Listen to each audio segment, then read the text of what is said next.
Reg, so kom ons dink 'n bietjie hieroor na. Wat doen jy as die huis waarin jy woon, en ek praat nie van jou huis met 4 mure nie, maar jou hele samelewing begin kraak en dreig om in duie te stort? Wel, in die laat 19de eeu het een denker, Abraham Kuyper, presies hierdie vraag in die gesig gestaar, en hy het vorendag gekom met 'n redelike verrassende en nogal radikale bloudruk. Jy sien, Kuyper het die spanning van sy tyd regtig gevoel. Hy het geskryf: "Die storie leer oor en duidelik dat ten leeste botsing nie uitbly nie." Dis nogal sterk woorde, né? Maar dit was nie net 'n dramatiese stelling nie. Dit was die polsslag van 'n hele era wat doodbang was vir 'n revolusie. Vir Kuyper was die probleem eintlik eenvoudig, maar ongelooflik diep. Die Nederlandse samelewing was vir hom soos 'n huis. 'n Huis wat eens stewig was, maar nou het die fondamente geskit en die mure het letterlik begin kraak.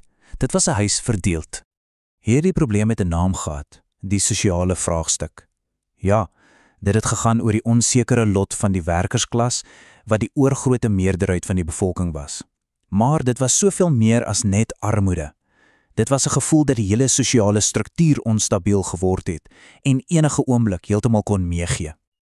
So, die groot vraag is, hoe maak jy 'n krakende huis reg? Wel, in Kuyper se tyd was daar basies 2 hoofgroepe kenners. Elkeen het met hul eie baie foutiewe bloudruk opgedaag en hulle kon absoluut nie saamstem nie.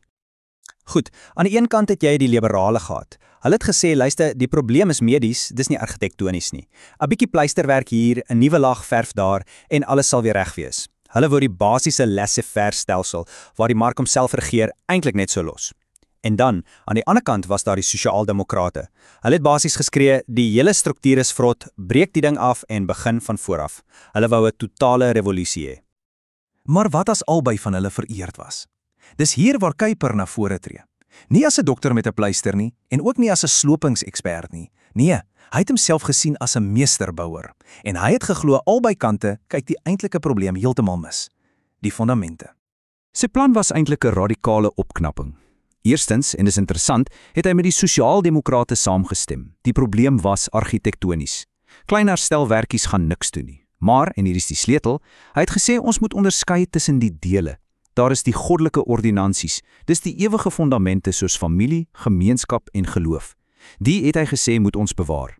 Dan is daar die mensgemaakte struktuur, die gebrekkige liberale ekonomiese en politieke stelsel. Dit is wat ons moet herbou. Soos Kuyper dieper gekyk het hy besef hierdie hele debat oor lone en werksomstandighede was eintlik 'n soort rookskerm. Die ware stryd was nie oor geld nie, dit was oor mag. Die vraag was, wie mag die reëls van die spel skryf? Jy sien, onder die liberale stelsel het die skaal van geregtigheid swaar na een kant oorgehel. Politieke mag het aan net een klas behoort, die ryk satisfieds, of soos hy hulle genoem het, die tevredenis. Hulle het die regering gebruik, nie as 'n neutrale scheidsregter nie, maar as 'n instrument om hul eie posisie te versterk. En die sosiaal-demokratiese oplossing? Wel, dit was eenvoudig. Gryp die skaal en kantel dit heeltemal in die ander rigting. Gee alle mag aan die werkersklas om die bourgeoisie te onderdruk. Maar vir Kuyper was dit nie geregtigheid nie. Nee, dit was net wraak. 'n Soort omgekeerde tirannie wat die fundamentale fout in die stelsel heeltemal onaangeraak gelos het.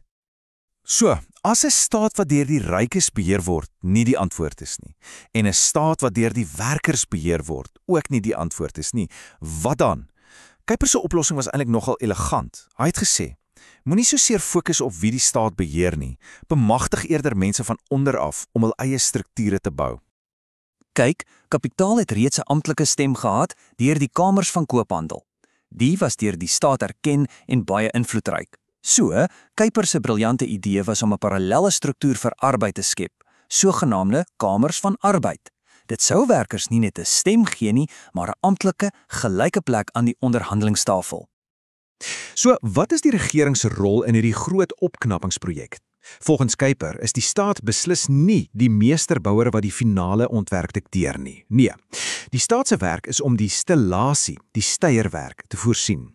Die staat skep 'n gelyke speelveld en sê dan vir kapitaal en arbeid.